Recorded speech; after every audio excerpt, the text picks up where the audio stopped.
Before setting out on our trip, the last thing I'd expected was the amount and diversity of coastal wildlife that we would see. So we were amazed and surprised by the concentrations of birds on remote rocks and headlands, healthy colonies of seals, and memorable encounters with intriguing sea creatures. Valerie Galpin started the Manx Whale and Dolphin Group many years ago and has been studying closely the Isle of Man population of up to 200 Risso's dolphins. Many of the pod had, in her words, gone missing around the time we spotted these off Kinlochbervie. The clips from our film that I sent her may prove that these were members of the Manx population taking an early season holiday in the north.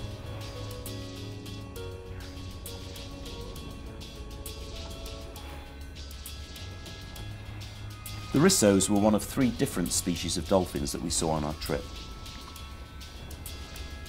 On several occasions we encountered small groups of bottlenose dolphin.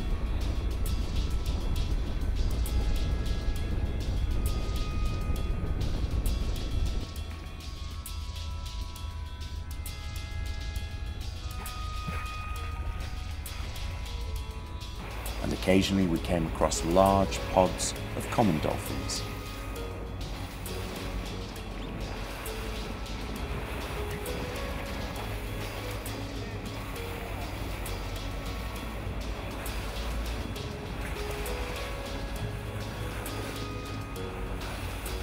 And no one could forget Fungi, the friendly lone male dolphin that made his home in Dingle almost 30 years ago, and who has unknowingly created a massive fungi watching industry. Gannets are one of the UK's seabirds that seem to be thriving. Between March and September, Britain is in fact home to nearly 70% of the world's breeding gannet population. The colony on Skelligs is one of the most spectacular, with around 30,000 nesting pairs at the height of the season.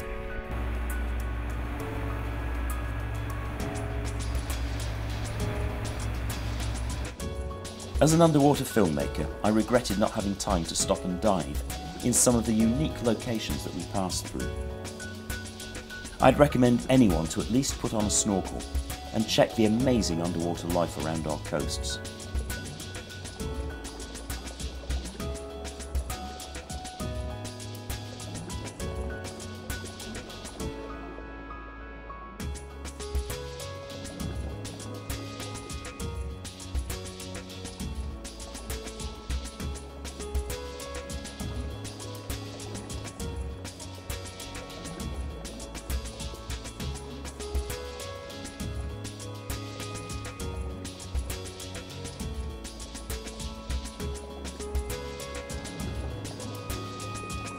Basking shark are the second biggest fish in the planet's oceans. 2011 was a bad year for spotting basking shark. We only saw one small one in the whole of our trip. I later learned that this was because the plankton layers on which they feed were deeper than usual. These shark are year-round residents of our coast and are usually easy to spot in the early summer months. And the chance of snorkeling with them is an unforgettable experience.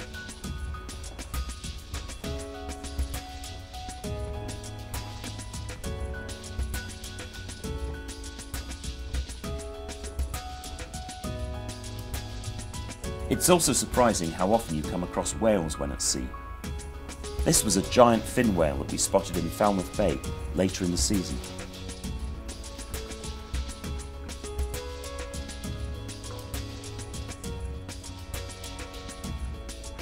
Many cliffs and sea stacks were crammed with bird life.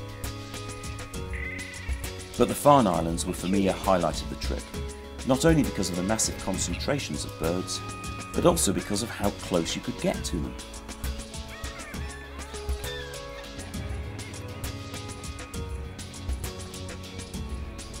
When we were there, the guillemots ruled, an estimated 30,000 pairs.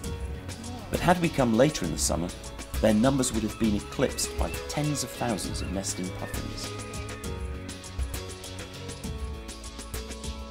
Over 180 different species of seabirds have been identified in these tiny islands in a single year, many just passing through, but over 20 species breeding there annually.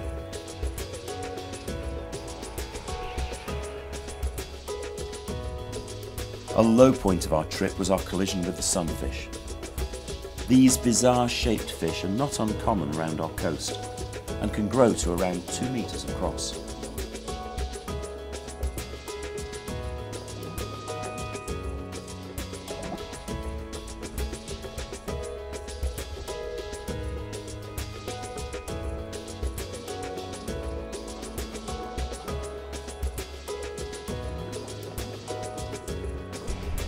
But for me, the wildlife highlight of the voyage were the seals on the Farne Islands. The grey seal population here numbers many thousands, with several hundred pups born every year between September and November. I'd never before seen such a huge concentration of seals, a truly memorable encounter.